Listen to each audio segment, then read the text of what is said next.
yours truly, Brevin Thompson, here to continue season 2 of my annual Halloween special. And here I am with my good friend, Austin Hornick, here to talk about the Texas Chain Saw Massacre. And coincidentally, we're doing this on this film's 45th anniversary. Yep. Yeah. Yes, we are. And honestly, it's been like forever since like I've watched this movie. I mean, I only watched it like several times like during October, but does it hold up? No, it doesn't. It's just with its obvious problems. I mean, it had like a budget between $80 million and $140,000, which even back then it was extremely low. Extremely. Yeah, and but this movie made $30 million in the box office. Yeah, and just the United States. But and this was of course inspired by true events. In case you all know, the murders committed by the serial killer Ed Gein, which also inspired like countless other iconic serial killers that we know. I mean, like Hannibal Lecter and various others. Because, but when it comes to the Texas Chain Saw Massacre, it's a classic for obvious reasons, and mostly number one being Leatherface, because he's one of the most iconic slasher villains of all time. With very few, I mean, he has his fair share of competition, Michael Myers being a prime example, and there's also like Jason Voorhees and Freddy, Chucky. I mean, we all know, we're all big fans of the slasher genre because, it's one of the most important parts of the horror genre. And this is one of the few important movies in this genre, but it's a good movie overall. It's not perfect by any means. I mean, the acting, it's kind of hit and miss. Yeah. Yeah, and there was like almost like only like two characters I even particularly gave a shit about. Mostly, the sister and her brother who's a paraplegic. Mm-hmm. Yeah, and but right when them and their friends get to the house and we get the first kill of the movie with Leatherface killing him with a sledgehammer, you can hear the skull crack. Yeah. That was really good, even for back then. That was probably my favorite kill in the entire film. Oh, man. And when Leatherface grabs the girl and hangs her on a meat hook, it was really graphic. Oh, that's gonna be extraordinarily painful. Yeah, it truly was, because the movie is of course disturbing as all hell. Yeah. Especially right when it gets to the end, like right in the middle, we get the famous chase sequence. Oh yeah, because everything about the chase sequence, it goes on like for a few minutes, and it's still good even today. Mm-hmm.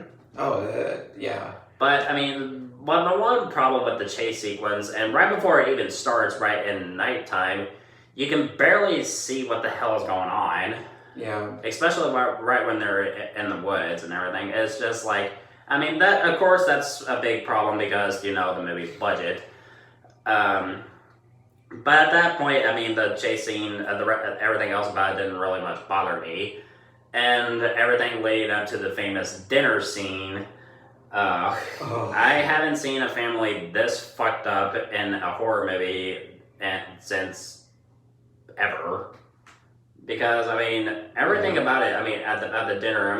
The bones, everything, and just hanging everywhere, like decorations and even like arms.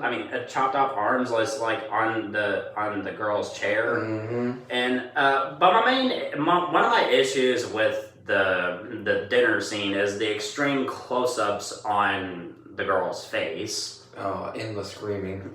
Yeah, because of course, she's traumatized because, she's being tortured both physically and psychologically. Yep. So you can possibly understand why she's freaking the hell out. Mm-hmm. Yeah. And she escapes pretty easily, which... Yeah. Yeah, I mean, especially right when they tie her up. I mean, they tie her up, and then they cut the ropes and everything, and they want the grandpa to kill her because he's considered the best killer in the family. But I mean, but him being old as shit. I mean, he only gets like one hit off of her. I mean, Yeah. and like I said, she escapes pretty easily, and it's just like, why have all the trouble of just untying her in the first place? Yeah.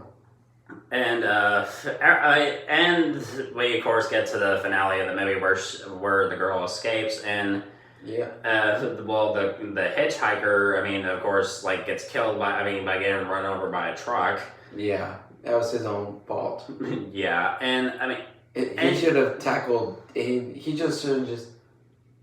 should have ran faster. So it was like zigzagging and yeah, because he's so slow. Well, I mean, he's just tormenting her. Yeah.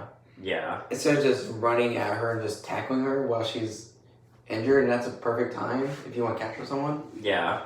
when they're injured. Yeah. Slow. Yeah, that does make a good point. Yeah. But I mean, because if you're a serial killer and you have a victim that's about to escape and she'll probably go to the cops, you think you would want to like kill her right now. Yeah. But nope. No. Yeah. Like I said, he gets killed, and then well, instead of like just driving the truck and just drive away. I mean, the truck driver just gets out of the truck and he throws a wrench at Leatherface, and Leatherface injures himself with his own chainsaw. The kill getting injured by his own weapon.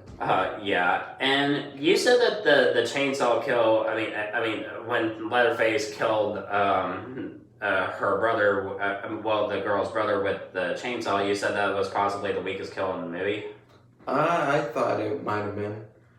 But actually, I take that back. It was the third one. Yeah, I thought it was the third one as well, because the chainsaw kill. I mean, you can see like bits of blood, like splatter a bit on Leatherface. But I mean, it's not like completely graphic because budget. Yeah. Yeah, and I'd say that's like the only kill that he has by using the chainsaw. Yeah, I thought he should have had at least 2 out of the 4 with the chainsaw. Yeah. That's what I thought. Yeah. Yeah. But I mean, well, and of course, we have another truck driver, and the girl gets in the truck, and right after she escapes, it of course ends with the famous take of like Leatherface just swinging his chainsaw around. Yeah, playing with his chainsaw. Yeah, because like he's extremely pissed and everything. That she got away. Yeah. So this movie is good overall. It's a classic. For even today's standards, but because of its low budget and semi-okay acting, it's not perfect by any means, but still, I kind of enjoyed it. So I'm going to give the Texas Chain Saw Massacre a B. Yep, B. Yeah, so what did you think about this movie? Let me know in the comment section below, and thank you for helping me with this review. This was a whole lot of fun. Thank you so much as always for watching. I'm really looking forward to doing more reviews very soon and continuing season 2 of my Halloween special. And as always, if you want my thoughts on old or new movies, you know where to find me.